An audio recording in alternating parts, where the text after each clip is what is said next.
நீர் கொடுத்த ஜீவன் பலன் ஆரோக்கியத்துக்காக ஆண்டவரே நன்றி செலுத்துகிறேன்.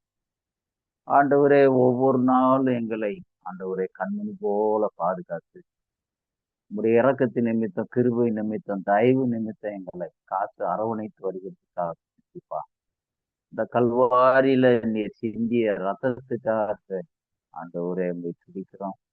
கடைசி சொட்டு ரத்தம் வரைக்கும் எனக்காக எங்களுக்காக வடித்த ஆண்டவரே, தகப்பனே, இந்த கோர காட்சிகளை ஆண்டவரே பெரியவர்கள் பார்த்து கொண்டிருந்த போது, ஆண்டவரே அவர்கள் ஆண்டவரே அழுது கொண்டிருந்த போது எனக்காக அழாதீங்க, உங்களுக்காக உங்கள் பிள்ளைகளுக்காக அழுங்கள் என்று ஆண்டவரே.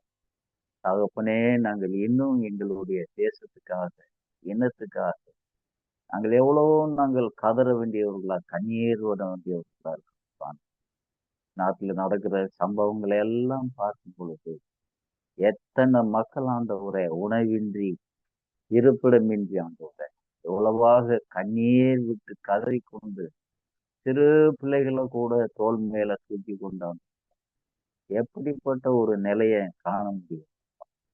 ஆண்டவரே, எங்களுடைய சுவாமி சரீரத்துல நாங்கள் இருக்கிறதுனால அப்படிப்பட்டவர்களை நினைத்துக் கொள்ளுங்கள் என்று உடைய வேத சொன்னவனமாக நாங்கள் ஆண்டவரே சிறுமைப்படுகிறவர்களை, கண்ணீர்ல இருக்கிற மக்களை நாங்கள் நினைத்து அனிதனமும் கதறக்கூடிய அந்த இருதயத்தை தாங்கலாம்.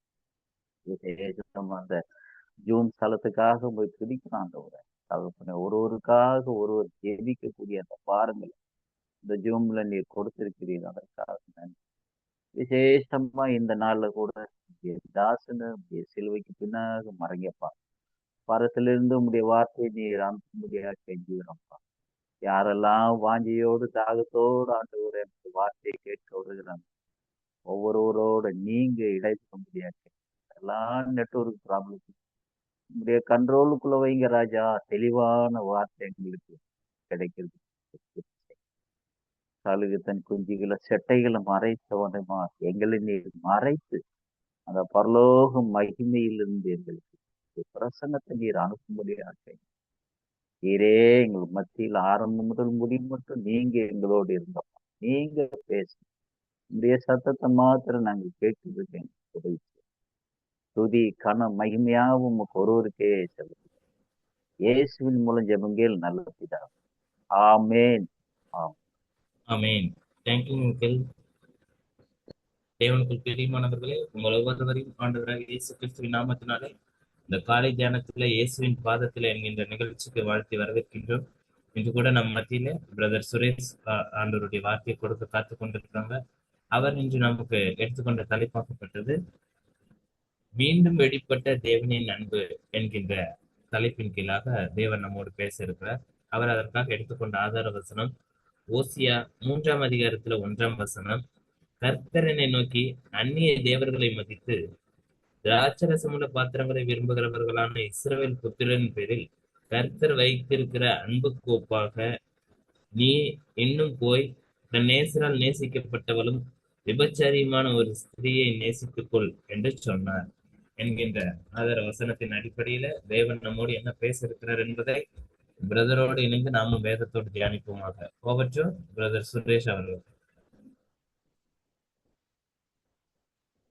நாம் ஜெபத்தோடு கூட தேவனுடைய வார்த்தைக்கு நேராக கடந்து செல்வோம். அன்பின் தேவனே, இந்த நல்ல தருணத்தை இந்த காலை வேளையில நீர் எங்களுக்கு கூட்டி கொடுத்தபடியா நமக்கு நன்றி செலுத்துகிறோம். ஆண்டவரே, உங்களுடைய வார்த்தை மட்டும்தான் எங்களுக்கு நம்பிக்கையாகவும் நித்தியத்திற்கு வழிகாட்டக்கூடிய ஜீவனுள்ள வார்த்தைகளாகும், எங்களுடைய இருதயங்களை திருப்பக்கூடியதாகவும், விசேஷமா ரட்சிப்புக்கு மிக அவசியமான விசுவாசத்தை கொடுக்கக்கூடியதாகவும் இருக்குது. அந்த வார்த்தை எங்களை இன்றைய தினம் விசுவாசத்துல பெருக பண்ணட்டும், பரிசுத்தப்படுத்தட்டும், உமக்கு நேராக முற்றிலுமா எங்களை திருப்பட்டும். நான் ஒரு பாவியான மனுஷன், என்னுடைய மாம்சத்துல இருந்தும், என்னுடைய சுபாவத்தில் இருந்தும், என்னுடைய குறைவான அறிவில் இருந்தும் வார்த்தைகள் வெளிப்படாதபடி தேவ ஆவியானவர் தாமே எங்களோடு பேசுமாறு உண்மை கெஞ்சி கேட்கிறோம். நீர் மகிமைப்படும். இயேசு கிறிஸ்து மூலமாய் கேட்கிறேன், ஜீவனுள்ள நல்ல பிதாவே, ஆமென். இன்னைக்கு நாம தியானிக்கும்படியாக எடுத்துக்கொண்ட வேத வார்த்தை ஓசியா 3ஆம் அதிகாரம் 1 சில வசனங்களை நான் வாசிக்கிறேன். பின்பு கர்த்தர் என்னை நோக்கி, அந்நிய தேவர்களை மதித்து திராட்சரசமுள்ள பாத்திரங்களை விரும்புகிறவர்களான இஸ்ரவேல் புத்திரர் பேரில் கர்த்தர் வைத்திருக்கிற அன்புக்கு ஒப்பாக நீ இன்னும் போய் தன் நேசரால் நேசிக்கப்பட்டவளும் விபச்சாரியுமான ஒரு ஸ்திரீயை நேசித்துக்கொள் என்று சொன்னார். அப்பொழுது நான் அவளை எனக்கு 15 வெள்ளிக்காசுக்கும் 1.5 கலம் வார் கோதுமைக்கும் கொண்டு அவளை நோக்கி, நீ வேசித்தனம் பண்ணாமலும் ஒருவனையும் சேராமலும் அநேக நாள் எனக்காக காத்திரு, உனக்காக நானும் காத்திருப்பேன் என்றேன். அன்பானவர்களே, இங்க ஒரு மோசமான ஒரு ஸ்திரீ, ஒரு விபச்சார பாவத்தில் இருக்கக்கூடிய ஒரு ஸ்திரீக்கு ஒரு உத்தமமான ஒரு நபர் மீண்டும் வாய்ப்பு கொடுக்கிறதை இந்த இடத்துல நம்மளால பார்க்க முடியுது. மறுபடி கொடுக்கப்படுகிற இந்த வாய்ப்பானது தகுதியான ஒரு நபருக்கு கிடையாது. மாறாக தகுதியே இல்லாத, இன்னும் தன் பாவத்தில் தொடர்ந்து கொண்டிருக்கிற ஒரு நபருக்கு கொடுக்கப்படுகிற அழைப்பாக இருக்கிறது. அழைப்போடு கூட முக்கியமாக இங்க முன்வைக்கப்படக்கூடிய காரியம் என்ன அப்படின்னு பார்த்தீங்கன்னா, நீ உனக்கு முன்னிருந்த நிலைமையை விட்டு விட்டு உன்னை அழைத்தவரை நோக்கி அவருக்காக காத்திரு. இதுல 1வது அதிகாரத்திலிருந்து 3வது அதிகாரத்துல வரைக்கும் பார்க்கும்போது சில வெளிப்படையான காரியங்கள் அதுல தெளிவாக சொல்லப்படவில்லை என்றாலும், என்ன ஒரு கருத்து சொல்றாங்க அப்படின்னா, ஏற்கனவே ஓசியாவுக்கு ஒரு ஆண்டவர் ஒரு இன்ஸ்ட்ரக்ஷன் கொடுக்கிறாரு, நீ போய் ஒரு சோர ஸ்திரீய சேர்த்துக்கோ அப்படின்னு சொல்றாரு. ஓசியா போய் அந்த ஸ்திரீயை சேர்த்துக்கொண்டு நிறைய 2-3 பிள்ளைகளை பெற்றெடுக்கிறார். அப்படி ஒவ்வொரு பேருக்கும் ஒவ்வொரு தீர்க்க தரிசனம் இஸ்ரவேல் விரோதமாகவும், சில ஆதரவாகவும், யூதாவுக்கு ஆதரவாகவும் சில தீர்க்க தரிசனங்கள் அந்த குழந்தைகளுடைய பேரின் அடிப்படையில கொடுக்கப்படுது. 2வது வசனம் சில காரியங்களை சொன்னாலும் அதுல வைத்திருக்கிற சில வசனங்களை வைத்தும் 3வது அதிகாரத்தை வைத்தும் இந்த முதல் திருமணம் செய்த அதே பெண் மறுபடி பின்வாங்கி போனதாக சொல்றாங்க. இது தெளிவாக சொல்லப்படலைனாலும் அந்த கருத்து அதுல இருக்குன்னு சொல்லப்படுது. அதே ஏற்கனவே ஒரு விபச்சாரியான ஒரு ஸ்திரீ, அவளுக்கு வாழ்க்கை கிடைச்சிருக்குது. இப்ப மறுபடியும் அதே ஸ்திரீ பின்வாங்கி போகிறாள். அவ எங்க போய் நிக்கிறா அப்படின்னா, மறுபடியும் அந்த விபச்சார பாவத்துக்கு உட்பட்டு ஒரு இடத்துல அவ அடிமையா நின்றுட்டு இருக்கிறாளாம். இவரு ஆண்டவர் சொல்றாரு, நீ மறுபடி தேடி போ அப்படின்னு சொல்லும்போது, ஒரு இடத்துல அவளுடைய பாவத்தின் நிமித்தம் அவள் விற்கப்பட்டவளாய் ஒரு இடத்துல அடிமையா நிக்கிறா.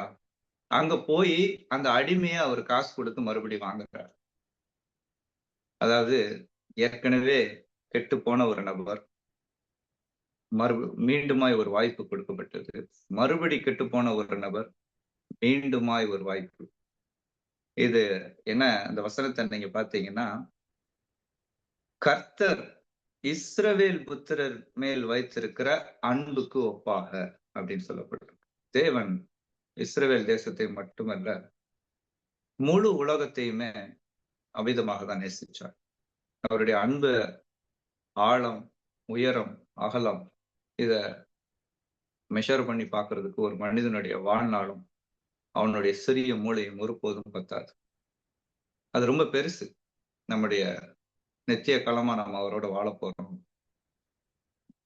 அந்த அளவீடுகள்ல நித்திய காலங்கள் நாம் அவரை ஆராய்ந்தாலும் அது ஆராய்ந்து முடியாததாகவே இருக்கும். அத்தகைய அன்பு, நம்ம அவருடைய அன்பை ஒரு குறிப்பிட்ட அளவுக்கு உட்படுத்தி வைத்திருப்போமானால், இவ்வளவுதான் அவருடைய அன்பு, அவர் இப்படிதான் இருப்பாரு, இதுக்கு மேல அவ்வளவுதான்ப்பா அப்படி இப்படின்னு போதிக்கிறதோ இல்ல நம்முடைய வாழ்க்கைக்காக நாம் நிதானித்து வைத்திருப்போமானால் நாம் அவரை பற்றி அறிந்தது குறைவானது.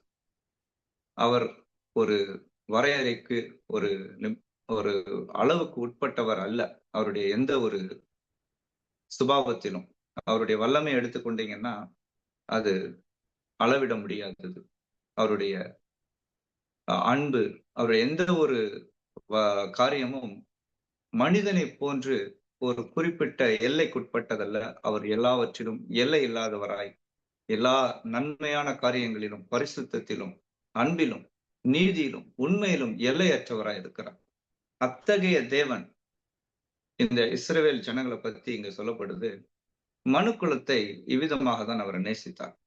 இப்போ நீங்க ஆதி ஆகமத்தை எடுத்துக்கிட்டீங்கன்னா முதலா மனிதனை படைத்து ஏதேன் தோட்டத்துல விட்டிருக்கிறாரு. முதல் எடுத்த மாத்திரத்திலே அவன் பாவம் செய்யறான். பாவம் செய்து விழுந்து போறான். அங்க என்ன நடக்குன்னா ஒரு ஆச்சரியமான காரியம். தேவன் நீதி உள்ளவராய் இருந்து பாவம் செய்யும் போது அதற்கான தண்டனைகளை கொடுக்கிறார், சிட்சிக்கிறார். அதே நேரத்துல இந்த ஆதியாகமம் அந்த வீழ்ச்சியின் இடத்தை நம்ம கொஞ்சம் பார்த்தோம் அப்படின்னா, நம்ம அநேக முறை நம்ம படிச்சிருப்போம். அதுல நான் இப்ப கவனிச்ச ஒரு விஷயம் என்ன அப்படின்னா, இப்போ விழுந்து போறாங்க. ஏவாள் அந்த முதலாவது மீறுதலுக்கு உட்படுறா. அதுக்கப்புறம் ஆதாமும் அந்த பழத்தை சாப்பிடுறபடி சர்ப்பம் வஞ்சித்திருக்குது. ஒவ்வொருத்தருக்கும் சாபங்கள் கொடுக்கப்பட்டு வருது. சர்ப்பத்துக்கு சாபம், அந்த பெண்ணுக்கு, ஆதாமுக்கு, எல்லாருக்கும் சாபம் கொடுக்கப்பட்டாயிடுச்சு. ஆனா இந்த சாபங்கள்லாம் கொடுக்கப்படுறதுக்கு முன்னாடி ஒரு காரியம் சொல்லப்பட்டிருக்கு. அதை நான் வாசிக்கிறேன் பாருங்க. ஆதியாகமம் 3:15. உனக்கும் ஸ்திரீக்கும் உன் வித்துக்கும் அவள் வித்துக்கும் பகை உண்டாக்குவேன். அவர் உன் தலையை நசுக்குவார், நீ அவர் குதிகாலை நசுக்குவாய் என்றார். தண்டனையை கொடுப்பதற்கு முன்பாக இங்க என்ன சொல்லப்பட்டிருக்குன்னா, மீட்பர் அறிமுகப்படுத்தப்படுகிறார். மனுக்குலம் சாபத்துக்கு உட்படுது. நித்திய ஆக்கின தீர்ப்பு மனுக்குலத்தின் மேல் வருகிறது. ஆனா அந்த தண்டனையை கொடுப்பதற்கு முன்பாக ஆண்டவர் அங்க என்ன சொல்றாருன்னா, உனக்கு மீட்பு உண்டுன்னு சொல்றார். அந்த வசனமானது கிறிஸ்துவை குறித்த தீர்க்க தரிசனமா இருக்குது. அது ஒரு சுவிசேஷமா இருக்குது. உங்களுக்கு ஒரு மீட்பர் உண்டு. கிறிஸ்துவை பத்தின அங்கு சொல்லப்பட்ட முதல் தீர்க்க தரிசனம். ஆண்டவர் நம்மளை தண்டிக்கிறதே நோக்கமா கொண்டு இருக்கிறது இல்ல. அவருடைய அன்பு முதலாவது நம்மை மீட்க விரும்புகிறது. அதைதான் நம்ம புரிந்து கொள்ள வேண்டும். நம்ம மற்றவங்களுக்கும் அதே தான் செய்யணும். நமக்கு எதிராக செயல்படுகிறவர்களை எடுத்த மாத்திரத்திலே நாம் அந்த தீர்ப்புக்கு உட்படுத்திடக்கூடாது. அவங்கள தண்டனைக்கு நேராக நம்ம கொண்டு போயிடக்கூடாது. தண்டனைக்கு நேராக நம்முடைய வாய் குற்றமாக அவர்களை தீர்க்கக்கூடாது. தேவனுடைய குணநலன்களின் அடிப்படையிலேயே அவர்கிட்ட இருந்துதான் சட்டம் எல்லாமே, நியாயப்பிரமாணம் எல்லாமே அவர்கிட்ட இருந்துதான் நமக்கு கொடுக்கப்பட்டுச்சு. அவருடைய பார்வையிலேயே நாம் மற்றவர்களை பார்க்க வேண்டும் என்பதில் எந்த சந்தேகமும் கிடையாது. அதான் சொல்லப்பட்டிருக்குது. உன்னை நீ நேசிப்பது போல பிறனை நேசி. நீ என்ன எதிர்பார்க்கிற? நீ தவறு செஞ்சிட்ட, நீ இப்ப என்ன எதிர்பார்க்கிற? கண்டிப்பா தண்டனை எதிர்பார்க்க மாட்டோம், இரக்கத்தை தான் எதிர்பார்ப்போம். மீண்டுமாய் ஒரு வாய்ப்பு கிடைக்காதா? 1000 முறை தப்பு செஞ்சிருக்கேன் என்னாலும். 1000 என்னவே முடியாது. தாவீது தலைமயிருன்னு சொல்றாரு, அதை விட அதிகம்ன்றாரு என் பாவம். எனக்கு தெரியல நான் எவ்வளவு பாவம் செய்யறேன் ஒரு நாளைக்கு. ஆனா ஒவ்வொரு முறையும் நான் தண்டனையை எதிர்பார்க்கிறது. ஆண்டவரே எனக்கு இறங்க மாட்டீங்களா?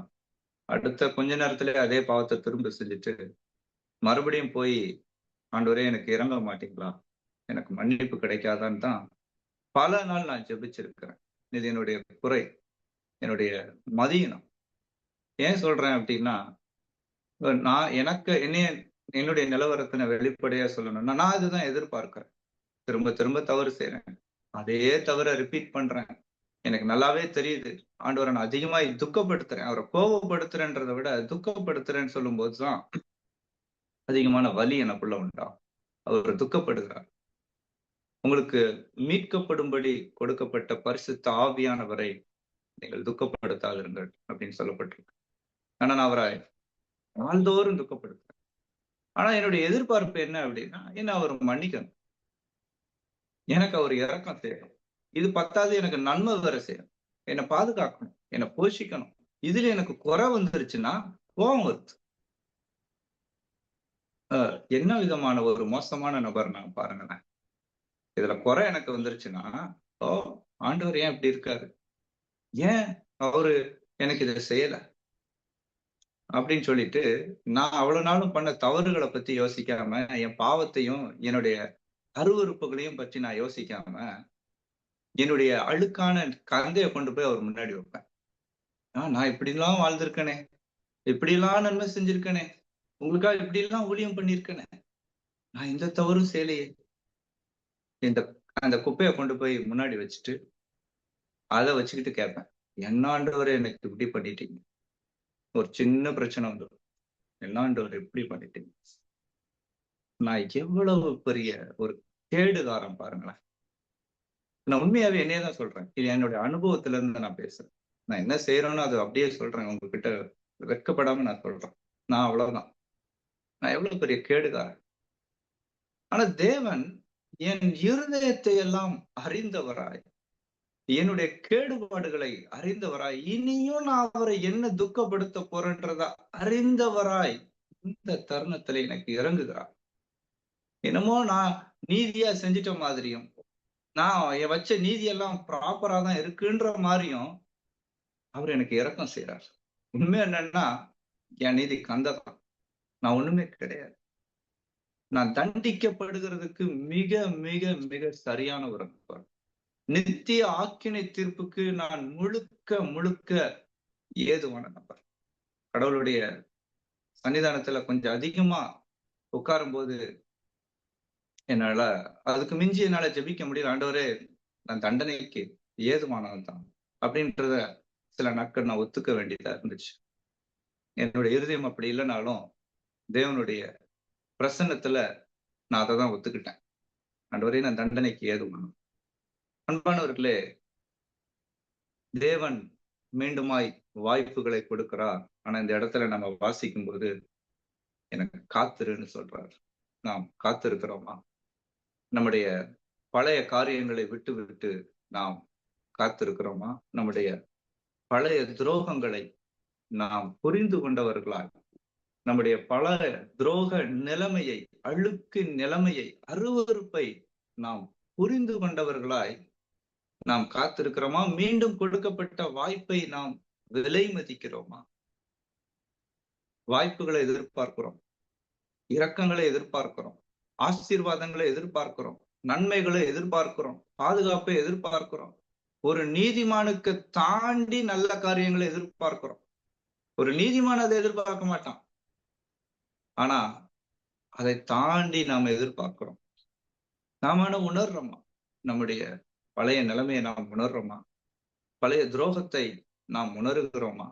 அந்த துரோகத்திலிருந்து வெளிவந்திருக்கிறோமா? அதை விட்டு விட்டு இருக்கிறோமா? யோசித்து பார்க்கிறோமா? எப்படி நம்ம ஆண்டவர் சன்னிதானத்துல போயிட்டு இருக்கிறோம்? நம்முடைய குப்பைகளை வைத்துக் கொண்டு போய் நிற்கிறோமா? இல்லை நம்முடைய துரோகத்தை உணர்ந்தவர்களாய் மார்பலை அடித்துக் கொண்டு, ஆண்டவரே ஆவியாகி என் மேல கிருபையா இருக்கும்னு நம்ம நிக்கிறோமா? நம்ம எந்த மாதிரியான மைண்ட் செட்ல போய் நிற்கிறோம்? இதை நம்ம சிந்திச்சு பார்க்கணும். நண்பர்களே, தேவனுடைய அன்பு ரொம்ப பெருசு. அவருக்கு முன்னாடி நமக்கு நிற்கிறதுக்கு எந்த ஒரு தகுதியும் கிடையாது. நம்முடைய நீதி ஒண்ணுமே கிடையாது. நம்ம யோசித்து பார்த்தோம் அப்படின்னா, நம்ம யாரையுமே குறை சொல்றதுக்கு நம்ம கிட்ட ஒரு வழியும் கிடையாது. நம்ம அதெல்லாம் நான் அதுல ஒரு பிச்சைக்காரனா நான் என்னை நான் ஒத்துக்கொள்கிறேன்.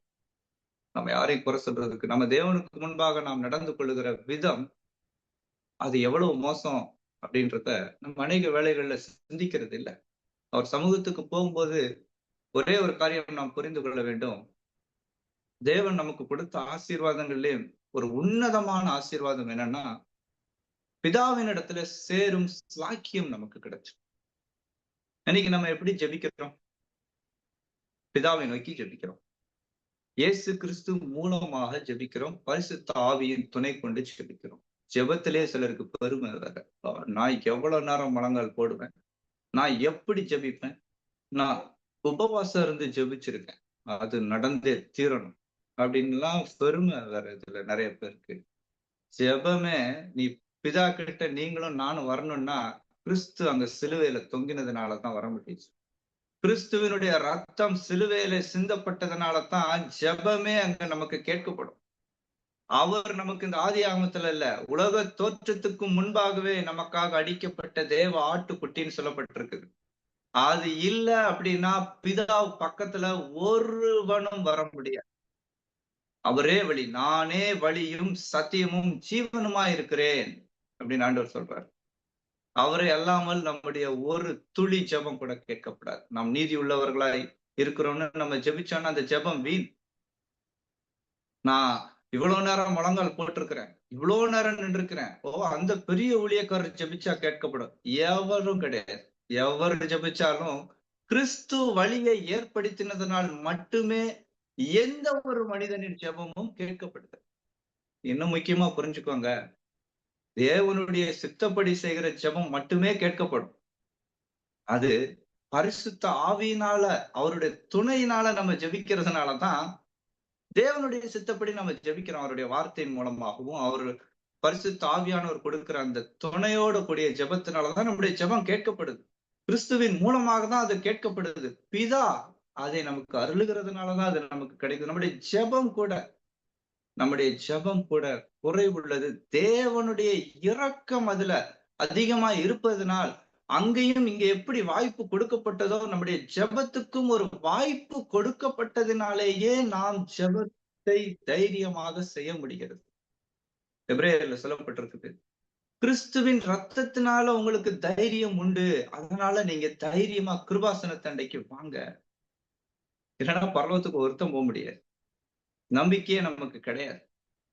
யோசித்து பாருங்களேன், நமக்கு இன்னொரு வாய்ப்பு ஒவ்வொரு நாளும், ஒவ்வொரு மணி நேரமும், ஒவ்வொரு நொடி பொழுதும் நமக்கு மீண்டும் மீண்டும் மீண்டும் வாய்ப்புகள் கொடுக்கப்படுகிறது.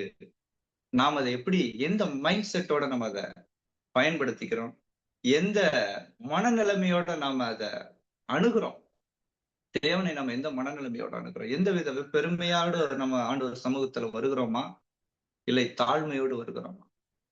நம்முடைய ஜெபங்கள் கேட்கப்படுகிறதுக்கு அவருடைய அனுக்கிரகம் வேணும். இல்லைன்னா நம்ம அவர் பக்கத்திலேயே போக முடியாது. நமக்கு மீண்டும் ஒரு வாய்ப்பு கொடுக்கப்பட்டு இருக்கிறது. நாமும் பிறருடைய வாழ்க்கையில் மீண்டும் வாய்ப்புகளை கொடுக்க கடமை உள்ளவர்களா இருக்கிறோம். நமக்கு மிகப்பெரிய அன்பு காட்டப்பட்டு இருக்கிறது.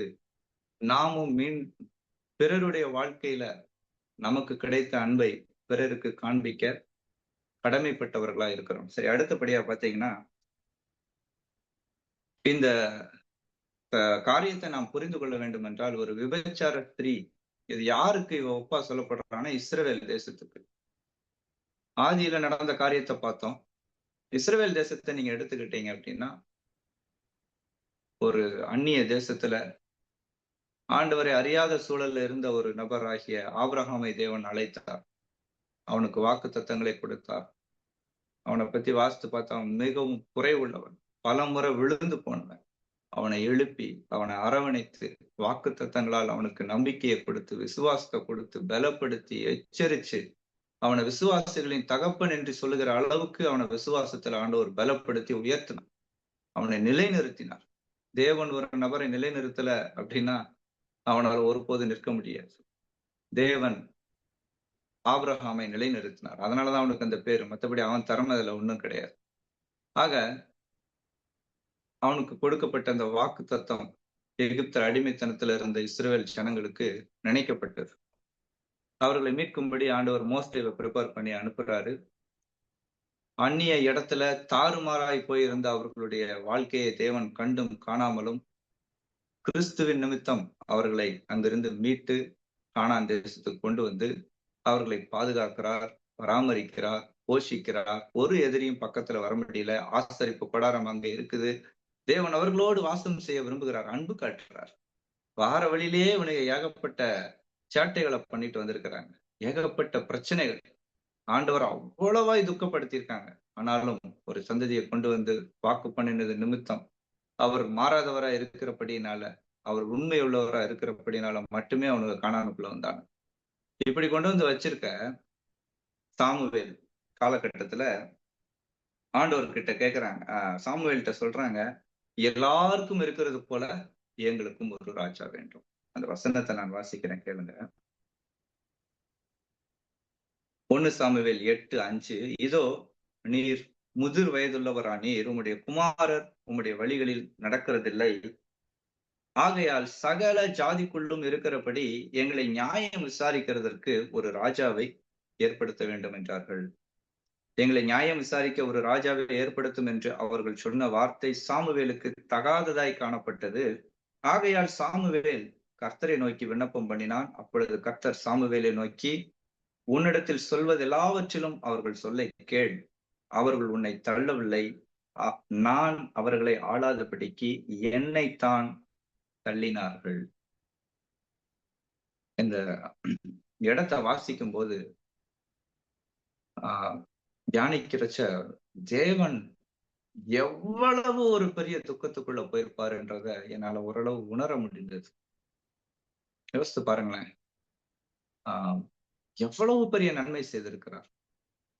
ஆபிரகாம் நல்லவன் கிடையாது, நல்லவனா மாற்றி அவனை கழுவி அவன் சந்ததிக்கு எத்தனையோ வருஷம் கழிச்சு அந்த வாக்கு தத்தங்களை நினைவில் கொண்டு எப்பவுமே நினைவா இருக்கிறாரு.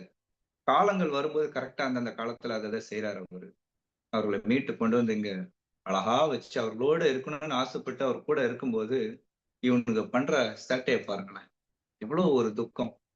அவரை தள்ளினார்கள். எவ்வளவு ஒரு நன்றி கெட்டத்தனம், எவ்வளவு ஒரு புரிதலே இல்லாத மதியீனமான ஜனங்களா இருந்திருக்கிறாங்க பாருங்க. இத சொல்ற நானே அப்படிப்பட்டவன் தான். ஆக தேவனை தள்ளி ராஜாக்களை ஏற்படுத்தி, அந்த ராஜாக்கள் 1-2 பேர் உருப்படியா இருந்தாங்க, தாவீதை போல கொஞ்சம் பேர். மத்த எல்லாவனும் அங்க இருக்கக்கூடிய விக்கிரக ஆராதனைகளை உள்ள கொண்டு வந்து, மனாசேன்ற ஒருத்தெல்லாம் தேவனுடைய பலிபீடத்தை எடுத்துட்டு அந்த விக்கிரகத்தை கொண்டு வந்து உள்ள ஆலயத்துக்குள்ள வைக்கிறான். 50 வருஷம் ஆட்சி செய்யறான். அவனுடைய அக்கிரமத்துக்கு அளவே கிடையாது. தேவனை அவர்கள் எவ்வளவு துக்கப்படுத்த முடியுமோ துக்கப்படுத்தினார், எவ்வளவு தூரம் அவரை தள்ள முடியுமோ தள்ளி போட்டார். ஆனா ஆண்டவர் மீண்டும் மீண்டும் தீர்க்கதரிசிகளை அனுப்பி அனுப்பி அனுப்பி மீண்டுமாய் அவர்களுக்கு வாய்ப்பை கொடுத்தார். அவருடைய ஒவ்வொரு நாள் பொறுமையும் அது அவர்களுக்கு வாய்ப்பாய் அமைந்தது. நம்முடைய வாழ்க்கையில கூட அப்படித்தான் ஆண்டவர் கொடுக்கிறார். நம்மளோட நம்முடைய ஊழியக்காரர்களை அனுப்பி நம்மோடு பேசுகிறார், நமக்கு வாய்ப்புகளை கொடுக்கிறார். நாம் மறந்து விடக்கூடாது, நம்முடைய வாழ்க்கையில் இருக்கக்கூடிய ஒரு நொடியும் நமக்கு கிடைக்கும் வாய்ப்பு. நாம் மனம் திரும்புவதற்கு தேவன் கொடுத்த இரக்கம் ஒவ்வொரு நொடியும் நாம் அதை எவ்வளவு விலை மதிக்கிறோம். ஏன் அடுத்த நொடிய ஆண்டவர் என்னை கொன்ற முடியாது? நான் அதுக்கு பாத்திரம் வேண்டாம். என்னை எந்த நிமிஷம் கொண்டு போட்டாலே பிரசங்கம் பண்ணிக்கிட்டு இருக்கேன், ஜெபம் இருக்கேன், என்னென்னவோ பண்றேன், நன்மைதான் பண்றேன்னு வச்சுக்கலாமே. இப்போ என்ன ஆண்டவர் அவருடைய கோபத்தில் கொண்டு போட்டாலும் அந்த தண்டனைக்கு நான் பாத்திரம் வேண்டாம். ஏன் தெரியுங்களா? நான் அவ்வளவுதான், நான் பாவி தான், அதை மறுக்கவே முடியாது. இப்ப என்ன கொண்டு போட்டாலும் அது தகும். அப்படி இருக்க இந்த ஒரு நொடியும் தேவன் என் மேல் காண்பிக்கிற இரக்கமா இருக்கிறது. அதை நாம் எவ்வளவாய் விலை மதிக்கிறோம். மனம் திரும்புறதுக்கு எவ்வளவு காலகட்டம் எடுக்கிறோம். ஒரே தவற திரும்ப திரும்ப செய்து அதை நிறுத்தாமல் இருக்கிறதுல எவ்வளவு கடினமா இருக்கிறோம். தேவன் கொடுக்கிற வாய்ப்புகளை நாம் எப்படி பயன்படுத்துகிறோம்? ஆண்டவர் சொல்றாரு, நான் இன்னும் உனக்கு ஒரு வாய்ப்பு கொடுக்குறேன், நீ மனம் திரும்ப, நான் காத்திருக்கிறேன், நான் உனக்காக காத்திருக்கிறேன். எவ்வளவு நாள் காத்திருப்பார்? எத்தனை முறைதான் விபச்சாரம் பண்ணுவோம், எத்தனை முறைதான் அவருக்கு துரோகம் பண்ணுவோம். ஒரு கணவனுக்கு தன் மனைவி துரோகம் பண்ணுகிறது போல எத்தனை முறை யோசித்து பாருங்களேன். நான் சும்மா கொஞ்சம் வெளிப்பட பிராக்டிக்கலாவே பேசுறேன். ஒரு கணவன் இருக்கிறான், மனைவி இருக்கிறான், அவ யாருக்கூடையாவது போன்ல ஏதோ பேசுறா அப்படின்றது கணவனுக்கு தெரிய வந்துச்சுனாலே அவனுக்கு எப்படி இருக்கும்? உள்ளுக்குள்ள அப்படியே பத்திக்கிட்டு எரியும். ஓ, யாரு கூட பேசுறா?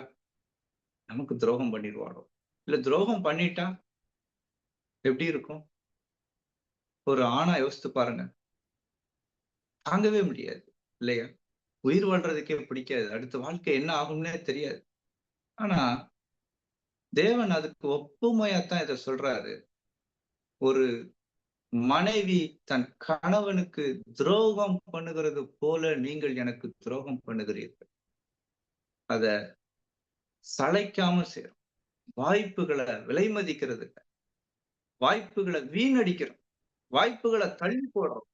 ஆனா மறுபடி வந்து ஆண்டவரே இரக்கமாயிரும், கிருபையாயிரும், மன்னியும், மீண்டும் ஒரு வாய்ப்பை கொடும். எதுக்கு மறுபடியும் பாவம் செய்யறது? மறுபடியும் இரக்கம் வேணும், தண்டனை வந்துடவே கூடாது. இது நான் என்னோட உண்மையாவே நான் ஒத்துக்கிறேன். உங்களுக்கு முன்னாடி நான் இப்படிதான் ஜெபம் பண்ணிக்கிட்டு இருக்கேன். எனக்கு தண்டனை வேண்டாம் ஆண்டவரே, இன்னொரு வாய்ப்பு கொடுத்தா அதுலயும் தவறு தான் செய்யறேன். இது எப்படிப்பட்ட ஒரு அணுகுமுறை? தேவனுடைய இரக்கத்தையும் கிருபையையும் நாம் அசட்டை செய்கிறோமா? கிருபை கொடுக்கப்படுகிறது பாவம் செய்யறதுக்கு கிடையாது, அதுல இருந்து மீளுவதற்கு, அதை ஓவர் கம் பண்றது, அதுக்கு மேற்கொள்றதுக்கு தான் கிருபை. அதுல இருந்து மீட்கப்படுவதற்கு தான் கிருபை, அதுல இருந்து ரட்சிக்கப்படுவதற்கு தான் கிருபை. பாவம் செய்யறதுக்கு அது லைசன்ஸ் கிடையாது. ஆண்டவர் கிருபையா இருக்காரு, இது என் பலவீனம், என்னை ஆண்டவர் புரிஞ்சுப்பார். எத்தனை பேர் சொல்றோம்? ஆண்டவர் மன்னிச்சிருவார். ஒருத்தர் சொன்னாங்க, நான் சொன்னேன், இல்ல இந்த தவறு நான் செய்யக்கூடாது, எனக்கு பயமா இருக்கு. இல்ல நீ இந்த தவறை செஞ்சுட்டு அப்புறமா போய் ஆண்டவர்கிட்ட மன்னிப்பு கேட்டுக்கோ. என்ன நினைச்சிட்டு இருக்கிறோம் நம்ம? இல்ல நம்முடைய வாழ்க்கையில எவ்வளவோ தூரம் ஆண்டவருடைய இரக்கங்களையும் அவர் கொடுக்கக்கூடிய வாய்ப்புகளையும் நாம் விலை மதிக்கிறதுல தவறுகிறோம். எப்படி தவறுகிறோம் என்றால், ஒவ்வொரு நொடி பொழுதும் நாம் தவறுகிறோம். அடுத்தபடியா இப்படி இருக்க இந்த இஸ்ரவேல் ஜனங்கள் துரோகம் செய்தார்கள். ஒரு கணவனுக்கு ஒரு மனைவி துரோகம் பண்ணுவது போல துரோகம் செஞ்சாங்க. அததான் ஆண்டவர் சொல்றாரு, நீ போய் ஒரு விபச்சார ஸ்திரியை சேர்த்துக்கோ, நான் இஸ்ரவேல் மேல் வைத்திருக்கிற அன்புக்கு ஒப்பாயத்தை நீ செய், ஒரு மாடலா, ஒரு மாதிரியா இருக்கட்டும். அவனுடைய வாழ்க்கையை ஒரு வாழ்க்கையை அவனை வாழ வச்சு அதன் மூலமா இந்த சத்தியத்தை கற்றுக் கொடுக்கிறார், இதை வெளிப்படுத்துறாரு. அன்பானவர்களே, நமக்கு வாய்ப்புகள் கொடுக்கப்படும் போது நம்முடைய மனநிலைமை அதை தவறாக பயன்படுத்துகிறதா? நம்முடைய வாய்ப்புகளை நாம் எப்படி பயன்படுத்துகிறோம்? மனம் திரும்புவதற்கு பயன்படுத்துகிறோமா, இல்லை தவறு செய்து மீண்டும் ஒரு வாய்ப்பை எதிர்பார்க்கிறோம்? தேவன் மீண்டும் வாய்ப்புகளை கொடுக்கிறார், ஆனா நாம் அதை எப்படி பயன்படுத்துறோம்? எனக்கு காத்திரு அப்படின்னு சொல்லாராலே பழைய காரியங்களை விட்டுட்டு இங்க என்ன காத்திருக்க சொல்றாரு? நீ எனக்கு மனைவியா இருக்கும்படி நீ காத்திருன்ற. அப்படி ஓசியா, அப்ப என்ன அர்த்தம்? நீ பழைய காரியத்தை திரும்ப செய்யாது, அதை விட்டு விட்டு எனக்காக காத்திரு. நம்ம செஞ்சுக்கிட்டே தான் இருக்கோம். எவ்வளவு ஒரு துக்கமான விஷயம் பாருங்க. பேதுரு, அவனுக்கு ஒரு வாய்ப்பு கொடுக்கப்பட்டுச்சு, அவருக்கு துரோகம் பண்ணான், ஆனா அந்த வாய்ப்பை அவன் சரியாக பயன்படுத்தி கொண்டான். மனம் கசந்து அழுதான். அவனுடைய இருதயத்தை பார்த்த தேவன் அவன் பக்கத்துல வந்து 3 முறை அவன் கிட்ட கேட்கிறார், நீ என்கிட்ட அன்பா இருக்கிறாய். அவன் உடைஞ்சு போயிட்டான்னா அந்த இடத்துல அவன் ஊன்ற கட்டப்பட்டான்னு சொல்லலாம். தேவனால் உடைக்கப்படுகிறவர்கள் அவராலே கட்டப்படுகிறார். அவங்க வாழ்க்கை உடைஞ்சு போச்சுன்னா அழிஞ்சு போச்சு கிடையாது. இப்போ கிறிஸ்து சிலுவையில முடிந்ததுன்னு சொல்றாரு அப்படின்னா எல்லா கதையும் முடிஞ்சு அவ்வளவுதான், இனிமே ஒண்ணுமே இல்லையா? அப்படியா? இல்ல, எல்லாமே முடிச்சு நிறைவேற்றி முடிக்கப்பட்டது. தீர்க்க தரிசனங்கள் முடிவுக்கு வந்தது, நம்முடைய தண்டனைகள் முடிவுக்கு வந்தது. இப்படி பாவத்துக்கான பரிகாரம் முழுமையாய் செய்து முடிக்கப்பட்டது, ரட்சிப்பிற்கான காரியம் முழுமையாக செய்து முடிக்கப்பட்டது. இனி ஒரு புது துவக்கம் அப்படின்றதான் அந்த முடிந்தது என்ற காரியம் சொல்லுது. அதே போல அங்க தேவன் ஒருத்தனை உடைக்கிறாரு, அவன் இருதயம் நொறுங்குது அப்படின்னா அவன் மறுபடி உருவாக்கப்படுகிறான். இங்க பேதுரு மறுபடியும் உருவாக்கப்பட்டார். யார் ஒருத்தருக்கும் அவர் வாய்ப்பு கொடுக்கிறார். சிம்சோன் பலமுறை விழுந்து போனான், வாழ்நாளெல்லாம் ஒரு மாதிரி இருந்தான். கடைசி தருணத்திலும் அவனுக்கு ஒரு வாய்ப்பு கொடுக்கப்பட்டது. தேவன் வாய்ப்புகளை மறுப்பதில்லை, நாம் தான் அதை சரியாக பயன்படுத்துவதில்லை. ஒவ்வொரு நொடியும் நாம் அதை தவற விடுகிறோம். நாம் தேவனை மீண்டுமாய் துக்கப்படுத்துகிறோம், மீண்டுமாய் துக்கப்படுத்துகிறோம். பழைய காரியங்களை விடாம கொடுக்கிற வாய்ப்புகளை நாம சரியா பயன்படுத்தாம திட்டைகளை தள்ளி அதை எண்ணாமல் போய் தேவனுடைய அன்பை விலை மதிக்காம, கிருபையை விலை மதிக்காம பெருமையோட இருக்கும். நீதி நம்முடைய குப்பையை கொண்டு வந்து முன்னிறுத்தி சில நேரங்கள்ல வாதாடும். அவர் பொறுமையா இருக்கிறார். அன்பானவர்களே, அப்படி ஒரு வாழ்க்கைக்கு நாம் அழைக்கப்படவில்லை. நாம் மீண்டுமாய் நம்முடைய வாழ்க்கையில தேவன் வாய்ப்புகளை கொடுக்கிறார். அவருக்காக காத்திருக்க சொல்லுகிறார். நிறைய காரியங்களுக்கு நம்ம காத்திருப்போம். எனக்கு அது வேணும், இது வேணும், நான் ஆண்டவருக்காக காத்திருக்கேன், எனக்கு அது கிடைச்சிடும். அவருக்காக காத்திருங்க. அவர் உங்களை எதிர்பார்க்கிறார். உங்க வாழ்க்கையில இருக்கக்கூடிய அழுக்குகளை, என்னுடைய வாழ்க்கையில இருக்கக்கூடிய அழுக்குகளை நான் நிறுத்தி விட்டு நான் அவருக்காக காத்திருக்க வேண்டும். என்னை நேசிக்கிறவருக்காக நான் என்னுடைய பாவங்களை விட்டு விட்டு அவருக்காக நான் காத்திருக்க வேண்டும். இந்த காத்திருப்பை காட்டிலும் விலையேற பெற்ற காத்திருப்பு எதுவுமே இல்லை. நம்ம வேலைக்காக காத்திருப்போம், பணத்துக்காக காத்திருப்போம், ஒரு விடுதலைக்காக காத்திருப்போம், உயர்வுக்காக காத்திருப்போம், படிப்புக்காக காத்திருப்போம், திருமணத்துக்கு காத்திருப்போம், பிள்ளை பெறணும்னு சொல்லி காத்திருப்போம், என்னென்னமோ காத்திருப்போம். தேவனுக்காக காத்திருக்கிறோமா? இங்க ஒரு காத்திருன்னு சொல்லப்பட்டு எனக்காக காத்திரு, எல்லாத்தையும் விட்டு எனக்காக ஸ்பெசிபிக்கா எனக்காக காத்திரு. நாம அவருடைய அன்பை விலை மதிக்கிறோமா? இல்ல அதை விட இப்ப நான் சொன்ன நிறைய தேவையற்ற காரியங்களை, நாம் குப்பைகளை விலை மதிக்கிறோம். யாருக்காக காத்திருக்கிறோம்? குப்பைகளுக்காக. ஆண்டவர் இதை நமக்கு கொடுத்துருவாருன்னு அந்த குப்பைக்காக காத்திருக்கோம். உயர்வு, பணம், வீடு, அது இது, இந்த குப்பைக்கு தான் நம்ம காத்திருக்கோம் வாழ்க்கையில தவிர, அந்த விலையேற பெற்ற தேவனுக்காக, நமக்காக ஜீவனை கொடுத்தவருக்காக, நம்மை மீட்டவருக்காக, இவ்வளவு அன்பு நம்ம மேல் வைத்தவருக்காக தனிப்பட்ட முறையில என்னைக்காவது நம்ம காத்திருந்திருக்கிறோம்? உங்களுக்காக காத்திருக்கிறேன். நான் என்னென்ன காரியத்துல உங்களை துக்கப்படுத்தணும் அதெல்லாம் நிறுத்திட்டு நான் உங்களுக்காக காத்திருக்கிறேன். என்னைக்காவது? அன்பானவர்களே, ஆண்டவர் நமக்கு வாய்ப்பை கொடுக்கிறார். நாம் அவருக்கு காத்திருக்கும் போது அவருடைய துக்கம் மாறும்படி மனம் திரும்புதலோடு நாம் காத்திருக்க வேண்டும். நமக்கு கொடுக்கப்படுகிற வாய்ப்புகளை, அவருடைய அன்பை சரியாக புரிந்து கொண்டு மனம் திரும்பி அவருக்காக காத்திருந்து அவர் அடுத்தபடியா என்ன சொல்றாரோ அதை செய்யும்படி நம்மை பலிபீடத்தில் அர்ப்பணிக்க வேண்டும். அதுவே சிறந்த ஆராதனை. நம்மை முழுவதுமாய் கொடுக்க வேண்டும். நம்மளை முழுவதுமாய் கொடுத்தாலும் அது போதாது. நாம் ஏற்கனவே அவருடையவர்கள். நாம் வழி தப்பி போனோம். மறுபடி கிறிஸ்து அவருடைய இரத்தத்தினால் விலைக்கரையும் கொடுத்து நம்மை மீட்டு இருக்கிறார். நாம் மறுபடியும் பல மடங்கு அவருக்கு சொந்தம். நாம் நம்மை உரிமை பாராட்டுறதுக்கு நம்ம கிட்ட எதுவுமே இல்லை. ஏற்கனவே அவருடையவர்கள். மறுபடியும் மீட்கப்பட்டதுனால பல மடங்கு நாம் அவருக்கு சொந்தம். ஆகையினால நம்முடைய வாழ்க்கையை முழுமையாய் அவருக்கு அர்ப்பணித்து அவர் கொடுக்கிற அந்த பணியை செய்யறதுக்கு நம்மை முற்றிலுமாய் ஒப்புக் கொடுப்போம். தேவன் தாமே இந்த வார்த்தைகளை ஆசீர்வதிப்பாராக. நாம் ஜெபிப்போம்.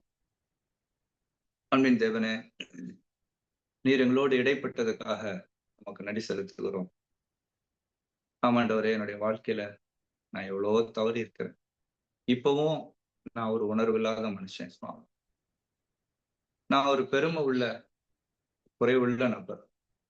அநேக வேளைகள்ல உங்களை நான் கன்வின்ஸ் பண்ணிடுறதுதான் நினைச்சு, உங்களை நான் எப்படியாவது என் பக்கம் திருப்பணும்னு நினைச்சு எனக்கு இரக்கம் செய்யுங்க அப்படின்னு சொல்லிட்டு மறுபடியும் நான் அதே பாவத்தை திரும்ப செய்யக்கூடியவனா இருக்கிறேன். ஆனா இனி அப்படி நான் செய்யாம, நீங்க எனக்கு கொடுக்கிற வாய்ப்புகளை நான் சரியா பயன்படுத்தி கொண்டு, ஆண்டவரே, துரோகத்தை நான் உணர்ந்து, என்னுடைய குறைவுகளை நான் உணர்ந்து, எல்லாவற்றுக்கும் மேலாக உங்களுடைய ஆழமான அன்பை நான் உணர்ந்தவனாய் உமக்கு காத்திருக்க, என்னை அர்ப்பணிக்க, நீங்க சொல்றதை மட்டும் செய்யறதுக்கு எங்களுக்கு உதவி செய்யும். இயேசு கிறிஸ்து மூலமாய் கேட்கிறேன், ஜீவனுள்ள நல்ல பிதாவே. ஆமென். ஆமென். Thank you brother Suresh. தேங்க்யூ. அன்புள்ள சகோதர சகோதரிகளே, இந்த நாளிலும் தேவன் பிரதர் சுரேஷ்குமார்